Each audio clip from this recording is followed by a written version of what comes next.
Welcome to part 2 of my RC boat series. What you're looking at here is a 2 foot by 4 foot piece of 1/4 inch plywood, which will become my boat hull. I'm just going with a really simple design. For 2 feet along here, it's just straight, and then for the last 2 feet, it curves up into a nice point. And these two pieces in the center, this one and that one, will be 7 inches across, and these two on the side are 5 inches across. So for a total of 24 inches or 2 feet. Here they are, all chopped out. They cut out pretty nicely. And I also found some 1/2 inch plywood in my basement, so I cut out a couple stringers to go right there and here. And the dimensions of these are 7 inches along the bottom, of course to match the 7-inch wide chunks of the hull, and 5 inches along the side there. And the angles are just 129 and 120 for the bottom.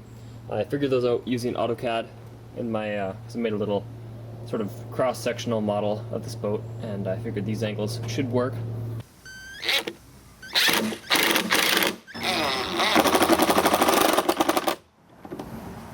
So it all came together pretty well. The end looks like it'll join up nicely. I got a little bit of a split right there, but not too concerned about that. I can always use some wood glue or something to pull it back together. Here's the boat. It's pretty much done for the most part. I put 2 more stringers in there, plus a little block at the front just to hold everything together.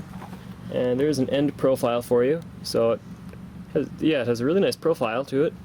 I think it should move through the water pretty well, and it's a perfect size for the motor. There's lots of room back there. So what I've decided to do is to take this electric planer and just plane down the edges of the boat to just create a nice smooth finish. There's not going to be any huge ridges in the way when I try and fill stuff. And then I've taken this fiberglass tape. This is just like drywall tape that you'd use inside on drywalls, and laid it down over top each joint. And because it's fiberglass, it'll just keep stuff from, cracking and that. That's my theory anyways. So I lay that down over top each of the joints, and then I take this construction adhesive in a silicone type tube and squirt some of that onto the joint. I take this little trowel and just smooth it out like that.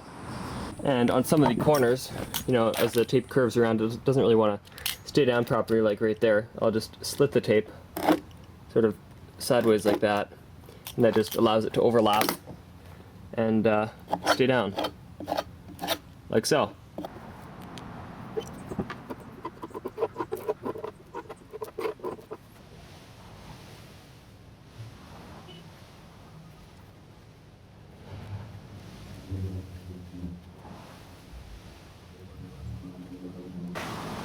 So I finished it up here, and as you can see, I screwed these guys on here, these little braces, just to give the sides of the boat a little more rigidity as well.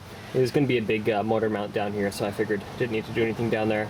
And I used more of a silicone-y consistency. It's like a white caulking for the inside, just to give it a little bit of flexibility.